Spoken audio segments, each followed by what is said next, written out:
शिव पुराण परिचय का अध्याय 11।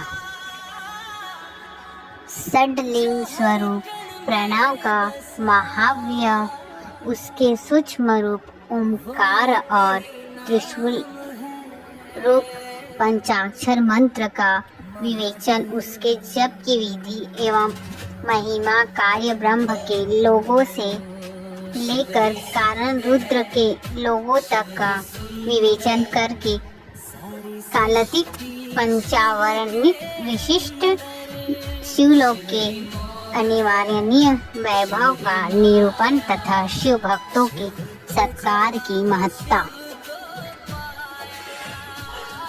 ऋषि जी बोले, प्रभु महामुनि, आप हमारे लिए क्रमशः षडलिंग स्वरूप प्रणव का महाव्य तथा शिव भक्त के पूजन का प्रकार बताइए। तब सूत जी ने कहा, महर्षियों, आप लोग तपस्या के धनी हैं। आपने बड़ा सुंदर प्रश्न उपस्थित किया, किंतु इसका ठीक ठाक उत्तर महादेवी जी ही जानते हैं, दूसरा कोई नहीं। यद्यपि भगवान शिव की कृपा से ही मैं इसका वर्णन करूंगा। वे भगवान शिव हमारी और आप लोगों की रक्षा की भारी भार बारंबार स्वयं ही ग्रहण करें। प्रणाम है प्रकृति से उत्पन्न संसार रूपी महासागर का प्रणव, सब इससे पार करने के लिए दूसरी नाव है। इसलिए इस ओंकार प्रणव की संज्ञा देते हैं। ओंकार आपने जप करने से संज्ञा साधकों को कहते हैं। प्रपंच ना नहीं है वह तुम लोगों के लिए, अतः इस भाव को लेकर भी ज्ञानी पुरुष ओम को प्रणव नाम से जानते हैं। इसका दूसरा भाव यो है, प्रकोशन न नचे, वह आयुष्मान मोक्षम इति व प्रणवः, अर्थात यह तुम सब उपासकों को बल मोक्ष तक पहुंचा दे। इस अभिप्राय से ही इसे ऋषि ज्ञानी प्रणव कहते हैं। अपना जाप करने वाले योगियों के तथा अपने मंत्र की पूजा करने वाले उपासक के समस्त कर्मों को नाश करके यह दिव्य नूतन ज्ञान देता है। इसलिए भी इसका नाम प्रणव है। उन माया रहित महेश्वर को ही नव अर्थात नूतन कहते हैं। वे परमात्मा प्रकृष्ट रूप से नव अर्थात शुद्ध स्वरूप है, इसलिए प्रणव कहते हैं। प्रणव साधक को नव अर्थात नवीन शिव स्वरूप कर देता है, इसलिए भी विद्वान पुरुष उसे प्रणव के नाम से जानते हैं। अर्थात प्रकृष्ट रूप से नव दिव्य परमात्मा ज्ञान प्रकट करता है, इसलिए यह प्रणव है। प्रणव के दो भेद बताए गए हैं, स्थूल तथा सूक्ष्म। एक अक्षर रूप जो ओम है, उसे सूक्ष्म प्रणव जानना चाहिए, और ओम सिवाय इस 5 अक्षर वाले मंत्र को त्रिशूल प्रणव समझना चाहिए। इसमें 5 अक्षर व्यक्त नहीं है, वह सूक्ष्म है, और जिसमें 5 अक्षर सुस्पष्ट रूप से है, रूप व्यक्त है, वह त्रिशूल है। जीव मुक्त पुरुष के लिए सूक्ष्म प्रणव के जाप का विधान है, वहीं उसके लिए समस्त विधान, समस्त साधनों का सार। यद्यपि जीवन मुक्त किसी साधन की आवश्यकता नहीं है, क्योंकि वह सिद्ध रूप से, यद्यपि दूसरों की दृष्टि में जब तक शरीर उसका शरीर रहता है तब तक उसके साथ द्वारा प्रणव जाप की सहज साधना स्वतः होती रहती है। वह अपना देह का विलय होने तक सूक्ष्म प्रणव मंत्र का जाप और उसके अर्थभूत परमात्मा तत्व का अनुसाधन करता रहता है। जब तक शरीर नष्ट हो जाता है तब तक वह पूर्ण ब्रह्म रूप स्वरूप शिव को प्राप्त कर लेता है। यह सुनिश्चित बात है, जो अर्थ का अनुसाधन न करके केवल मंत्र का जाप करता है उसे निश्चित ही योग की प्राप्ति होती है। जिसमें 36 करोड़ मंत्र का जाप कर लिया हो उसे अवश्य ही योग प्राप्त हो जाता है। सूक्ष्म प्रणव के ही ह्रस्व और दीर्घ के भेद से 2 रूप जानना चाहिए। आकार, उकार, मकार, बिंदु, नाद, शब्द, काल और काला। इनसे युक्त जो प्रणव है उसे दीर्घ प्रणव कहते हैं। वह योनियों से हृदय में स्थित होता है। मकार पर्यंत जो ओम है वह आ, उ, मा इन 3 तत्वों से युक्त है। इसी को ह्रस्व प्रणव कहते हैं। आ शिव है, उस शक्ति है और मकार इन दोनों की एकता है। वह त्रितत्व रूप है। ऐसा समझकर ह्रस्व प्रणव का जाप करना चाहिए। जो अपने समस्त पापों का क्षय करना चाहता है उनके लिए यह ह्रस्व प्रणव का जाप अत्यंत आवश्यक है। पृथ्वी, जल, तेज, वायु और आकाश ये 5 भूत तथा शब्द, स्पर्श आदि इसके 5 विषय हैं। ये सब मिलकर 10 वस्तु मनुष्य की कामना के विषय हैं। इनकी आशा मन में लेकर जो कर्मों की अनुष्ठान में संलग्न होते हैं वे 10 प्रकार के पुरुष प्रयाण अथवा प्रवृत्ति मार्गी कहलाते हैं तथा जो निष्काम भाव से शास्त्र विहित कर्मों का अनुष्ठान करते हैं वे निवृत्त अथवा निवृत्ति मार्गी कहे गए हैं। प्रवृत्त पुरुषों को ह्रस्व प्रणव का ही जाप करना चाहिए और निवृत्त पुरुषों को दीर्घ प्रणव का व्याहतियों से तथा अन्य मंत्रों के आदि में इच्छा अनुसार शब्द और कला से युक्त प्रणव का उच्चारण करना चाहिए। वेद के आदि और दोनों संज्ञाओं की उपासना के समय ये ओंकार उच्चारण करना चाहिए। प्रणव का 9 करोड़ जाप करने से मनुष्य शुद्ध हो जाता है। फिर 9 करोड़ जाप करने से वह पृथ्वी तत्व पर विजय पा लेता है। तब पश्चात पुनः 9 करोड़ का जाप करके वह जल तत्व जीत लेता है। पुनः 9 करोड़ जाप से अग्नि तत्व पर विजय पाता है। तदंतर फिर 9 करोड़ का जाप करके वह वायु तत्व पर विजय होता है। फिर 9 करोड़ के जाप से आकाश को अपने अधिकार में कर लेता है। इसी प्रकार 9 करोड़ का जाप करके वह क्रमशः गंध, रस, रूप, स्पर्श और शब्द पर विजय पाता है। इसके लिए फिर 9 करोड़ का जाप करके अहंकार को जीत लेता है। इस तरह 908 करोड़ प्रणव जाप करके कृष्ण बोध को प्राप्त हुआ पुरुष शुद्ध योग का भी लाभ करता है। शुद्ध योग से युक्त होने पर वह जीव मुक्त हो जाता है। इसमें संशय नहीं है। सदा प्रणव का जाप और प्रणव रूपी शिव का ध्यान करते करते समाधि में स्थित हुए महायोगी पुरुष साक्षात शिव ही है।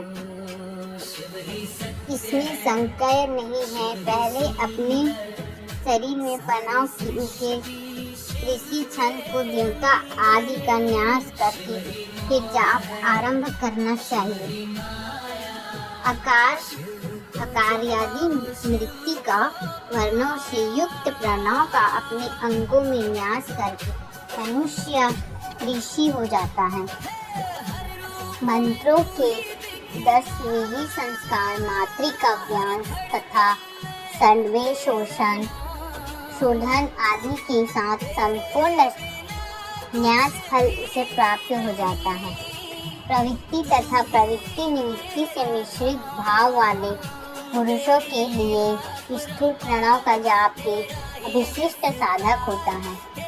क्रिया तप और जाप के योग से शिव योगी 3 प्रकार के होते हैं, जो क्रमशः क्रिया योगी, तपो योगी और जप योगी कहलाते हैं, जो धन आदि वैभवों से पूजा सामग्री का संचय करके हाथ आदि अंगों से नमस्कार आदि क्रिया करते हुए इष्ट देव की पूजा में लगा रहता है, वह क्रिया योगी कहलाता है। पूजा में संलग्न रहकर जो परिमित भोजन करता है, ब्रह्म इंद्रियों को जीत कर वश में किया रहता है और मन को भी वश में करके परद्रोह आदि से दूर रहता है, वह तपयोगी कहलाता है।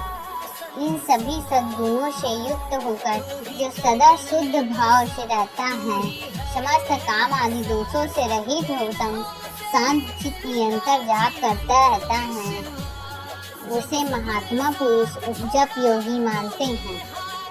जो मनुष्य 16 प्रकार के उपयोग से शिव योगी महात्माओं की पूजा करता है, वह शुद्ध होकर सालोक्य आदि के क्रम से उत्कृष्ट मुक्ति को प्राप्त कर लेता है। दूजों, अब मैं जप योग का वर्णन करता हूँ, तुम सब लोग ध्यान देकर सुनो। तपस्या करने वाले के लिए जप का उपदेश किया गया है, क्योंकि वह जप करते करते अपने आप को सर्वथा शुद्ध निष्पाप कर लेता है। ब्राह्मणों, पहले नमः पद हो, उसके बाद चतुर्थी विभक्ति में शिव शब्द हो तो पंचतत्वात्मक नमः शिवाय मंत्र होता है। इसे शिव पंचाक्षर मंत्र कहते हैं। यह त्रिशूल प्रणव रूप से है। इस पंचाक्षर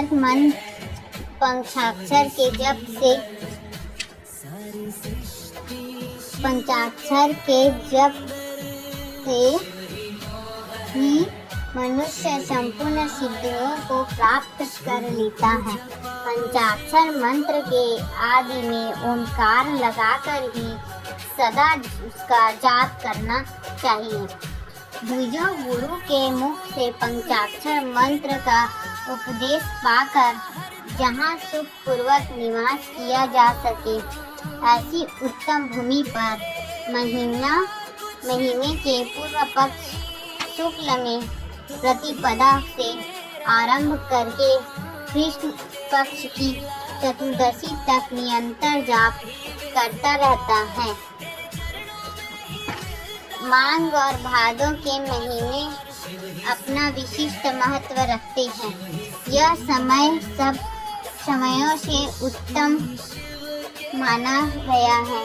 साधक को चाहिए कि वह प्रतिदिन एक बार परिमित भोजन करे, मौन रहे, इंद्रियों को वश में रखे, अपने स्वामी एवं माता पिता की नित्य सेवा करे। इस नियम से रहकर जाप करने वाला पुरुष एक सहस्त्र जप से ही शुद्ध हो जाता है, अन्यथा वह ऋणी होता है। भगवान शिव का निरंतर चिंतन करने से पंचाक्षर मंत्र 5 लाख जाप करें। जाप काल में इस प्रकार ध्यान करें, कल्याण दाता भगवान शिव कमाल के आसन पर विराजमान है। उनका मस्तक श्री गंगा जी तथा चंद्रमा की कला से सुशोभित था। उनकी बाईं जांघ पर आदि शक्ति भगवती उमा बैठी है। वहाँ खड़े हुए बड़े बड़े गण भगवान शिव की शोभा बढ़ा रहे हैं। महादेव जी अपने 4 हाथों में मृग मुद्रा, शंख तथा वर एवं अभय की मुद्राएं धारण किए हुए हैं। इस प्रकार सदा सब पर अनुग्रह करने वाले भगवान शिव सदाशिव का बारंबार स्मरण करते हुए हृदय अथवा सूर्य मंडल में पहले उनकी मानसिक पूजा करके पूर्व अभिमुख हो पंचाक्षरी विद्या का जाप करे। उन दिनों साधक सदा शुद्ध कर्म ही करे और दुष्कर्म से बचा रहे। जबकि समाप्ति के दिन कृष्ण पक्ष की चतुर्दशी को प्रातः काल नित्य कर्म करके शुद्ध और सुंदर स्थान में शौच संतोष आदि नियमों से युक्त होकर शुद्ध हृदय से पंचाक्षर मंत्र का 12 सहस्त्र जाप करें।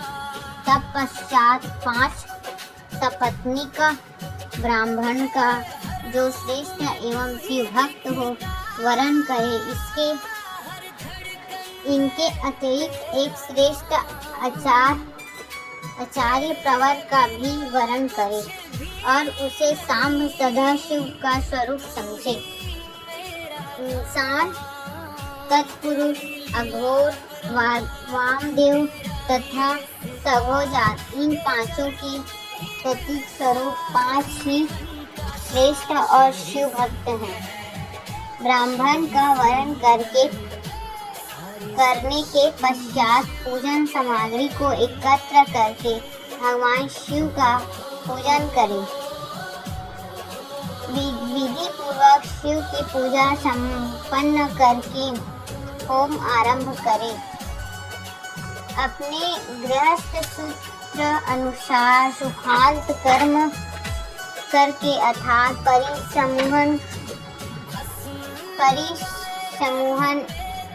उपलेपन, उल्लेखन, मृत उद्धरण और अभ्युचन इन 5 संस्कारों के पश्चात वेदी पर स्वविमुख अग्नि को स्थापित करके उस कांडिका के अंतर प्रज्वलित अग्नि में आभ्य भागवंत आहुति देकर प्रस्तुत होम का कार्य आरंभ करें।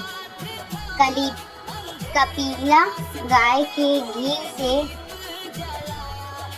11, 101 अथवा 1000 एक आहुति स्वयं भी दे अथवा विद्वान पुरुष शिव भक्त ब्राह्मणों से 108 आहुतियां दिलाएं। होम कर्म समाप्त होने पर गुरु को दक्षिणा के रूप में एक गाय और बैल देना चाहिए।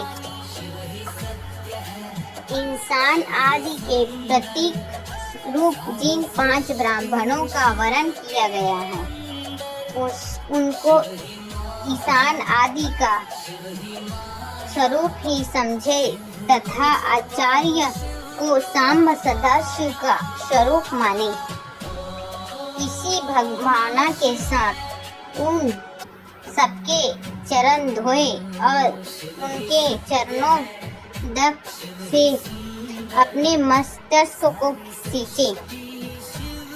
ऐसा करने से वह साधक अगणित तीर्थों में तत्काल स्नान करने के फल प्राप्त कर लेता है। उन ब्राह्मणों को भक्ति पूर्वक दशांग अन्न देना चाहिए। गुरु पत्नी पराशक्ति मानकर उनका भी पूजन करें। ईशानी दी क्रम से उन सभी ब्राह्मणों का उत्तम अन्न से पूजन करके अपने वैभव विस्तार के अनुसार रुद्राक्ष वस्त्र बड़ा और पुआ आदि अर्पित करें। तदंतर दिक्पालियों को बलि देकर ब्राह्मणों को भरपूर भोजन कराए। इसके बाद देवेश्वर शिव से प्रार्थना करें, अपना जाप समाप्त करें। इस प्रकार पुरस्क चरण करके मनुष्य उस मंत्र को सिद्ध कर लेता है कि 5 लाख जाप करने से समस्त पापों का नाश होता है।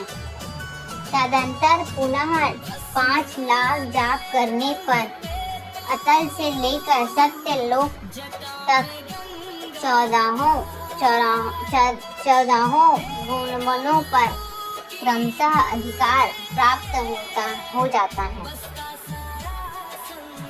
यदि अनुष्ठान पूर्ण होने के पहले बीच में ही साधक की मृत्यु हो जाए तो वह परलोक में उत्तम भोग भोगने के पश्चात पुनः पृथ्वी पर जन्म लेकर पंचाक्षर मंत्र का जाप अनुष्ठान करता है।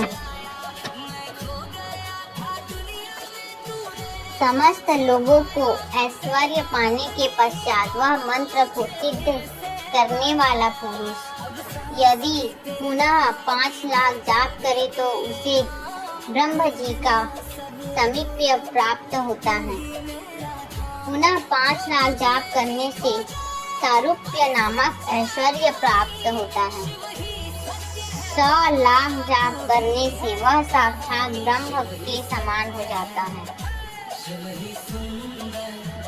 इस तरह कार्य ब्रह्म हिरण्यगर्भ का सायुज्य प्राप्त करके वह उस ब्रह्म का प्रलय होने तक उस लोक में अयश्च भोगता है। फिर दूसरे कल्प का आरंभ फिर होने पर ब्रह्म जी का पुत्र होता है। उस समय फिर तपस्या करके दिव्य तेज से प्रकाशित हो वह क्रमशः मुक्त हो जाता है। पृथ्वी आदि कार्य स्वरूप भूतों द्वारा पाताल से लेकर सत्यलोक पर्यंत ब्रह्मा जी के 14 लोक क्रमशः निर्मित हुए हैं। सत्यलोक से ऊपर क्षमा लोक तक जो 14 भुवन हैं वे भगवान विष्णु के लोक हैं। क्षमा लोक से ऊपर सुचिलोपर्यंत 28 भुवन स्थित हैं। सूची लोक के अंतर्गत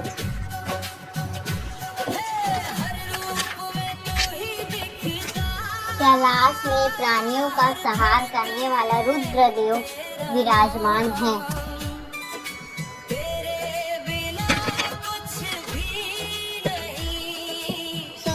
सुचोलित से ऊपर अहिंसा लोक पर्यंत 56 भुवनों की स्थिति है। अहिंसा लोक का आश्रय लेकर जो ज्ञान कैलाश नामक नगर शोभा पाता है उसमें कार्यभूत महेश्वर सबको अदृश्य करके रहते हैं। अहिंसा लोक के अंत में काल चक्र की स्थिति है। यहाँ तक महेश्वर के विराट स्वरूप का वर्णन किया गया है। वहीं तक लोगों का तिरोधान अथवा लय होता है। उससे नीचे कर्मों का भोग है और उससे ऊपर ज्ञान का भोग है। उसके नीचे कर्म माया है और उसके ऊपर ज्ञान माया है।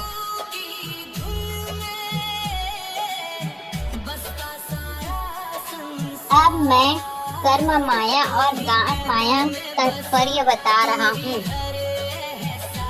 माँ का अर्थ है लक्ष्मी। उससे कर्म भोग याद प्राप्त होता है, इसलिए वह माया अथवा कर्म माया कहलाती है। तरह माँ अर्थात लक्ष्मी से ज्ञान भोग या अर्थात प्राप्त होता है, इसलिए उसे माया या ज्ञान माया कहा गया है। उपयुक्त सीमा से नीचे नश्वरी भोग है और ऊपर नित्य भोग है। उससे नीचे ही तिरोधान अथवा लय है, ऊपर नहीं। वहाँ से नीचे ही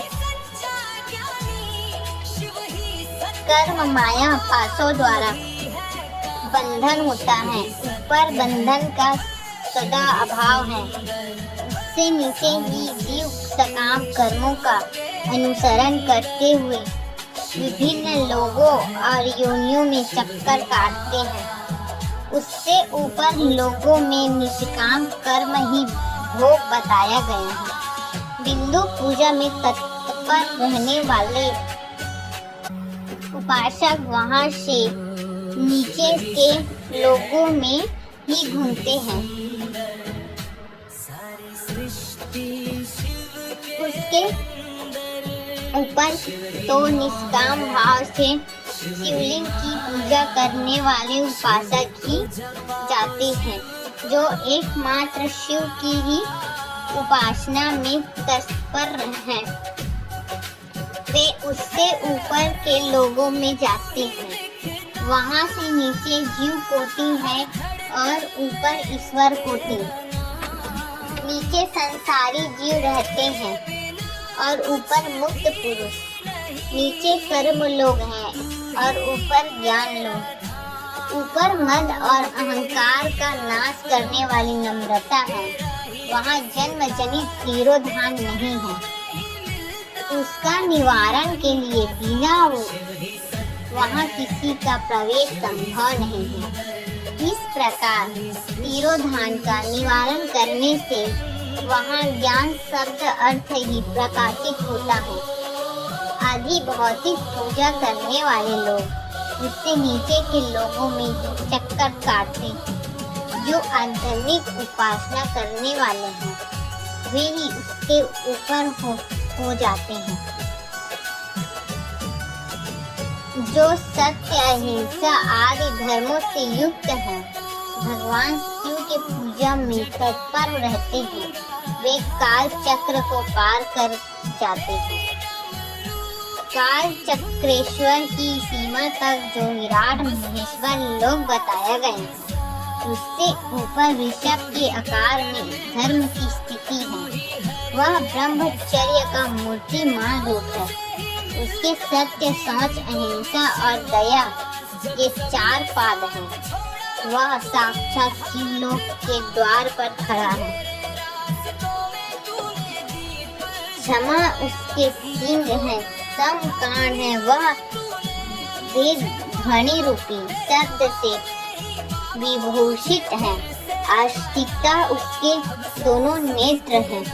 विश्वास ही उसकी श्रेष्ठता बुद्धि एवं मन है। क्रिया आदि धर्म रूपी जो वृषभ है वे कारण आदि में स्थित है, ऐसा जानना चाहिए। उस क्रिया रूप वृषभंकार धर्म पर कालातीत शिव आरूढ़ होते हैं। ब्रह्मा, विष्णु और महेश्वर की जो अपनी अपनी आयु है उसी को दिन कहते हैं। जहाँ धर्म वृषभ की स्थिति है उससे ऊपर न दिन है न रात्रि। वहाँ जन्म मरण आदि भी है नहीं है। वहाँ फिर से कारण रूप स्वरूप ब्रह्म के कारण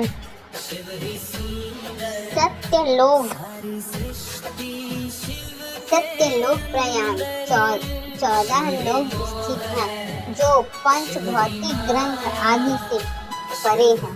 उनकी सनातन स्थिति है। सूक्ष्म गंध ही उनका स्वरूप है।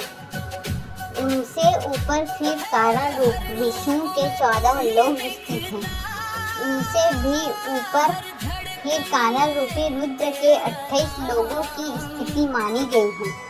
फिर उनसे भी ऊपर कारण शिव के 56 लोग विद्यमान हैं। तदंतर शिव समस्त ब्राह्मण ब्रह्मचर्य लोग हैं और वही 5 आवरणों से युक्त ज्ञानमय कैलाश है, जहाँ 5 मंडलों, 5 ब्रह्म कलाओं और 5 आदि शक्ति से संयुक्त आदि लिंग प्रतिष्ठित है।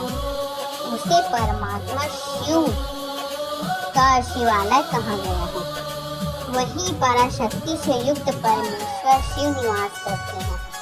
वे सृष्टि पालन, संहार, तिरोभाव और अनुग्रह इन 5 कृतियों में प्रवीण हैं।